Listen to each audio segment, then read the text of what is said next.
नमस्कार दोस्तों। डेंगू के बारे में आज संपूर्ण जानकारी अपन लेने वाले हैं इलाज के साथ। इलाज क्या रहेगा उसका ये भी अपन देखेंगे। ठीक है दोस्तों, स्टार्ट करते हैं अपने वीडियो को। डेंगू फीवर को सबसे पहले डेफिनेशन से शुरुआत करते हैं। Dengue fever is also known as break bone fever. क्यों बोलते हैं दोस्तों ब्रेक बोन फीवर? क्योंकि इसमें जोड़ों में बहुत भयंकर तरीके से दर्द होता है। जॉइंट पेन इसमें ज़बरदस्त होता है, तो इसलिए इसे ब्रेक बोन फीवर कहा है, यानी कि हड्डी तोड़ बुखार कहते हैं इसे। मॉस्किटो के कारण होता है, आपको पता ही है। मॉस्किटो का नाम होता है एडिस एजिप्टी, जो मच्छर रहता है उसके कारण। ठीक है, ब्रेक बोन फीवर कहते हैं क्योंकि इसमें मसल का इन्वॉल्वमेंट रहता है, जॉइंट्स इसमें रहते हैं। ठीक है, फीमेल वायरस जो रहता है ना, एडिस एजिप्टी मॉस्किटो जो रहता है ना, उसकी वजह से ये डेंगू वायरस होता है। ठीक है दोस्तों, आगे बढ़ते हैं। दोस्तों इसके 3 फेज़ बताए हैं: फेब्राइल फेज़, क्रिटिकल फेज़ और रिकवरी फेज़। इन तीनों फेज़ों में अपन पूरे डेंगू फीवर को डिवाइड करेंगे और इसी के आधार पर अपन इसको पढ़ेंगे। ठीक है दोस्तों, फेब्राइल फेज़, क्रिटिकल फेज़ और रिकवरी फेज़। फेब्राइल फेज़ पे आ जाते हैं सबसे पहले दोस्तों। फेब्राइल फेज़ कैसा रहेगा? 7 दिन का रहेगा। स्टार्टिंग के जो 7 दिन रहेंगे वो फेब्राइल फेज़ के रहेंगे। लेकिन किस किस तरह के अपने को सिम्टम्स इसमें देखने को मिलेंगे, इन पर नज़र डालते हैं। सबसे पहले हाई फीवर, यानी कि दोस्तों जो बुखार रहेगा वो 40 डिग्री सेल्सियस तक पहुंच जाएगा। फ़ारेनहाइट में देखें तो 104 डिग्री फ़ारेनहाइट तक पहुंच जाएगा। हेडेक इसमें रहेगा, यानी कि सिर दर्द इसमें आपका रहेगा शुरू से ही। जनरलाइज्ड अर्थेल्जिया, अर्थेल्जिया का मतलब क्या होता है दोस्तों? Joint pain. ठीक है, सभी जॉइंट आपके इन्वॉल्व रहेंगे, दर्द करेंगे। सबसे ज़्यादा तो दोस्तों दर्द करेंगे जॉइंट वो आपके रहेंगे घुटने के जो जॉइंट रहेंगे। ठीक है, इसके बाद माइल्डिया यानी कि मसल में पेन रहेगा, सारी मसल दुखेंगी। पेटेकिया यानी कि रेसेस दिख सकते हैं बॉडी पे। ब्लीडिंग हो सकती है म्यूकस मेम्ब्रेन से। ए रेस ऑकर्सन 50-80%। ठीक है दोस्तों, रेसेस जो आएंगे ना स्किन पे वो कैसे आएंगे? पहले आपके एक्सट्रीमिटीज़ पे आएंगे, यानी कि हाथ पैरों पे आएंगे, उसके बाद बीच में आएंगे। आगे बढ़ते हैं दोस्तों। क्रिटिकल फेस ये 2 दिन का रहता है। ल्यूकोपीनिया और थ्रोम्बोसाइटोपिनिया, दोनों का मतलब यही है कि जो WBC काउंट होते हैं वो डिक्रीज़ हो जाते हैं। ठीक है, परमिबिलिटी इंक्रीज़ हो जाती है कैपिलरी की, leading to plasma leakage, that lead to metabolic acidosis. Critical phase यानी कि दोस्तों फेब्राइल फेज़ 7 दिन का निकल चुका है, अब क्रिटिकल फेज़ आ गया है। WBC बहुत ज़्यादा नीचे गिर चुके हैं, कैपिलरी की परमेबिलिटी ज़्यादा बढ़ गई, जिससे प्लाज्मा लीक हो सकता है। प्लाज्मा लीक हो सकता है तो प्लाज्मा जो है ना वो प्लूरल डिफ्यूज़न भी हो सकता है यहाँ पे। और दोस्तों इसी वजह से इस फेज़ में जो है आपको जो हार्ट, जहाँ आप साउंड सुनेंगे, हार्ट साउंड, ब्रीदिंग साउंड आप सुनेंगे, माफ़ कीजिए, ब्रीदिंग साउंड जब आप स्टेथोस्कोप लगा कर सुनेंगे तो उसमें आपको डिफ्रेंशिएशन देखने को मिलेगा। क्यों मिलेगा? क्योंकि वहाँ पे प्लाज्मा लीक हुआ, प्लूरल डिफ्यूज़न हुआ। ठीक है दोस्तों, in children febrile phase is common, carries nausea, vomiting, thrombocytopenia. ठीक है दोस्तों, बच्चे रहते हैं तो बच्चों में नोजिया वोमिटिंग फेब्राइल फेज में ही आ जाती है, थ्रोम्बोसाइटोपिनिया फेब्राइल फेज में ही आती है। आगे बढ़ते हैं दोस्तों रिकवरी फेज पे। 2 से 3 दिन का रहता है रिकवरी फेज। इसमें क्या होता है? हीमोडायनामिक स्टेटस नॉर्मल रहता है। हीमोडायनामिक स्टेटस यानी कि पल्स रेट आपकी, हार्ट रेट आपकी, रेस्पायरी रेट आपकी ये नॉर्मल आ जाती है इसमें, क्योंकि रिकवरी फेज में चला गया पेशेंट। यूरिन आउटपुट इंक्रीज़ हो जाता है दोस्तों, याद रहे यूरिन आउटपुट इंक्रीज़ हो जाता है। 6 घंटे में एक बार पेशेंट यूरिन कर रहा है तो वो नॉर्मल अपन कह सकते हैं। ठीक है, लेकिन क्रिटिकल फेज में 6 घंटे में यूरिन आउटपुट नहीं होता। ध्यान रहे दोस्तों, तो रिकवरी फेज में यूरिन आउटपुट इंक्रीज़ होता है। ओवरऑल क्लिनिकल इंप्रूवमेंट देखने को मिलता है पेशेंट में। Increase in fluid overload can cause cerebral oedema. ठीक है दोस्तों, फ्लूइड ओवरलोड अगर हुआ है तो रिकवरी फेज में सेरेब्रल एडीमा हो सकता है, ध्यान रखिएगा। साइन एंड सिम्टम्स पे आते हैं दोस्तों। फीवर रहेगा, अपन ने देख लिया। हेडेक रहेगा, सिर में दर्द रहेगा, मसल में मांसपेशियाँ दुखेंगी, जोड़ दुखेंगे, स्किन में रेसेस दिखते हैं लेकिन 4-5 दिन बाद। ठीक है दोस्तों, स्किन रेसेस यानी कि थोड़े चकत्ते टाइप के स्किन में आपको देखने को मिलेंगे। आँखों में दर्द रहेगा, जी मचलाएगा, उल्टी हो सकती है, ब्लीडिंग भी हो सकती है। ब्लीडिंग हो सकती है दोस्तों क्यों? क्योंकि प्लेटलेट्स का काम क्या होता है? खून को बांधे रखना। जब प्लेटलेट्स काउंट बहुत ज़्यादा डिक्रीज़ हो जाते हैं तो फिर ब्लीडिंग हो सकती है। ठीक है, इंटरनल ब्लीडिंग के चांसेस बढ़ जाते हैं। सिम्टम्स अपन देखते हैं, लेकिन कौन में फेब्राइल फेज के सिम्टम्स देखते हैं। Sudden onset of the fever, बहुत बुखार एकदम से बहुत ज़्यादा रहेगा, बहुत ज़्यादा बुखार रहेगा क्योंकि 104 डिग्री तक पहुँच रहा है।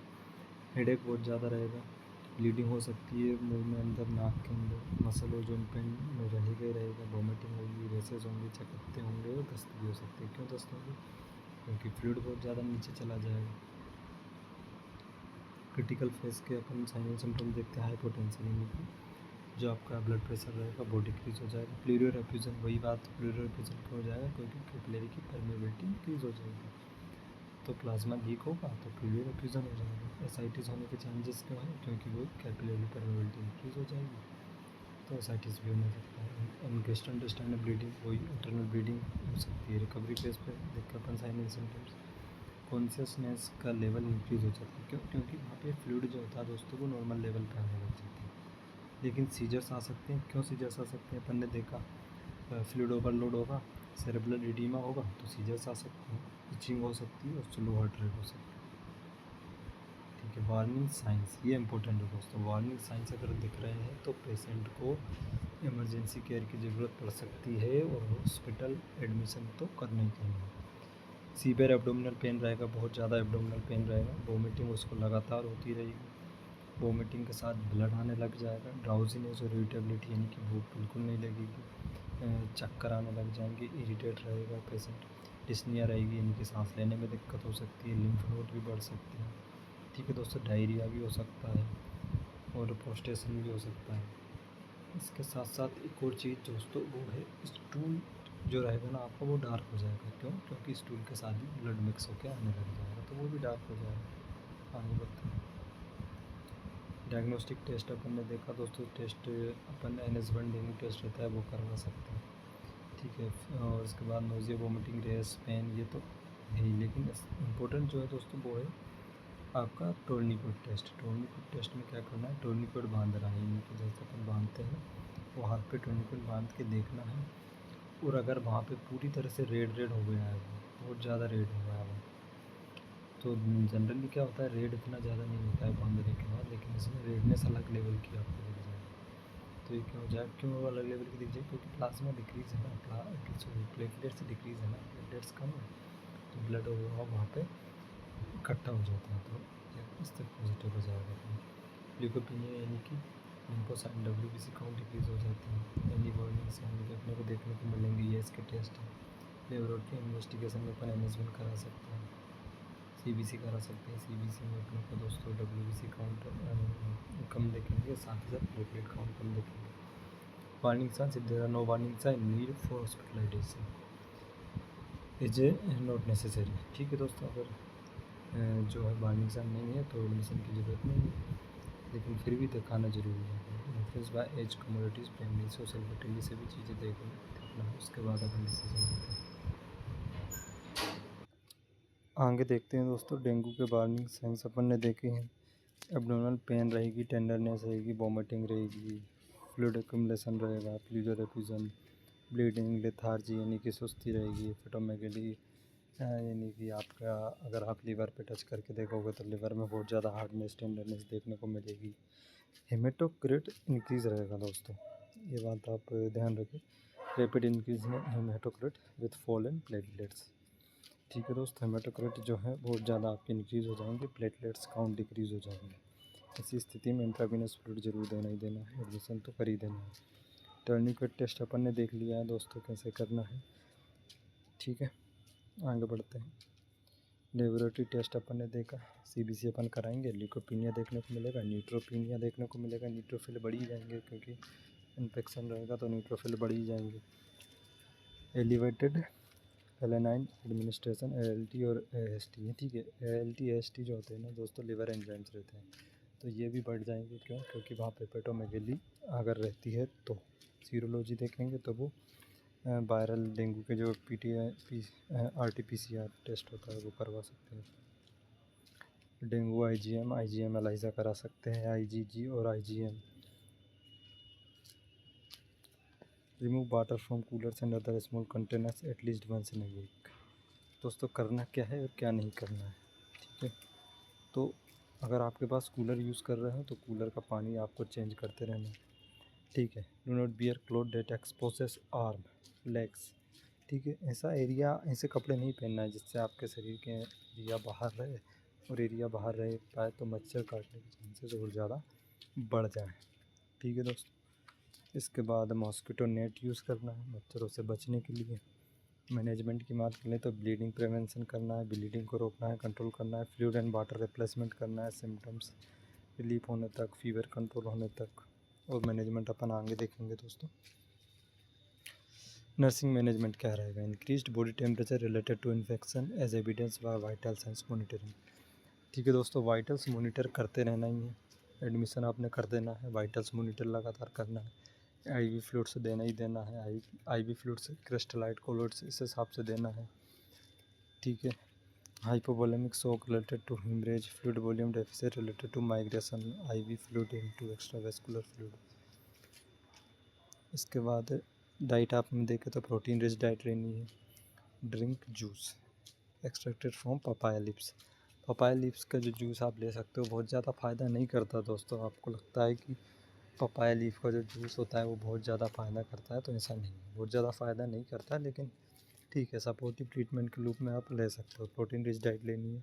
ठीक है, पानी पीना है अच्छे से, लेकिन दोस्तों खाली प्लेन वाटर नहीं पीना है बहुत सारा। आपको क्या करना है, कोकोनट वाटर पीना है अच्छे से, कोकोनट वाटर बहुत सारा पीना है। दूसरा, पपाया लीफ उतनी मदद नहीं करेगा, लेकिन कीवी का जो फ्रूट होता है वो बहुत ज़्यादा हेल्प करता है। ठीक है दोस्तों, कीवी का फ्रूट लेना है।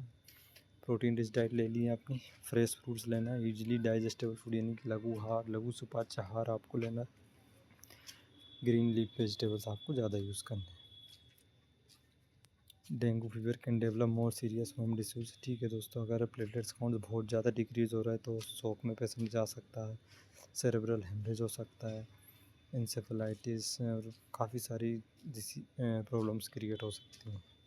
सीवियर डेंगू में देखा dengue shock syndrome, it can trigger dengue shock syndrome, massive bleeding, death, dehydration, conversion सभी हो सकते हैं। सपोर्टिव मेजर्स की बात करें तो देना है आपको, सपोर्टिव ट्रीटमेंट देना है, फ्लूइड रिसक्सिटेशन, क्रिस्टलाइट कोलोइड की अपने बात की थी वो आपको देना है। ठीक है दोस्तों, और कोलोइड में आप बात करें तो कोलोइड इसी कंडीशन में अपने को दोस्तों वो फ्लूइड देना है जिनमें क्या हो रहा है, क्लोरीन काउंट जो है ज़्यादा। क्लोरीन काउंट किस में ज़्यादा होता है? एनएस में आप दे सकते हो, उसमें जो होता है क्लोरीन काउंट होता है 154 होता है। ठीक है, लेकिन जिसमें ये नॉर्मल है, क्रिस्टल कोलोइड नॉर्मल है, तो उसमें आपको कौन सा फ्लूइड देना है? उसमें आपको देना है दोस्तों आरएल, रिंगल लैक्टेट देना है। रिंगल लैक्टेट में क्या होता है, NaCl दोनों ही कम होते हैं। सोडियम भी उसमें 109 रहता है और क्लोरीन भी उसमें 130 रहता है। ठीक है दोस्तों, तो उस परिस्थिति का आपको अच्छे से ध्यान रखना है, क्रिस्टलोइड कोलोइड्स कब देना है, कब नहीं देना है। ठीक है, ब्लड कंपोनेंट थेरेपी देना है। अगर किसी भी माध्यम से प्लेटलेट्स काउंट इंक्रीज़ नहीं हो पा रहा है तो फिर क्या करना है, फ्रोजन जो रहता है प्लेटलेट्स बहुत चढ़ा दिए जाते हैं दोस्तों। लेकिन दोस्तों क्योंकि प्लेटलेट्स के अगेंस्ट लगातार एंटीबॉडीज़, सॉरी माफ़ कीजिएगा, एंटीजन भी हैं और साथ ही एंटीबॉडीज़ भी उसके अगेंस्ट हो जाती है, तो वो आप फ्रोजन प्लेटलेट्स चढ़ा देते हो तो वो भी बहुत ज़्यादा हेल्प नहीं करता है।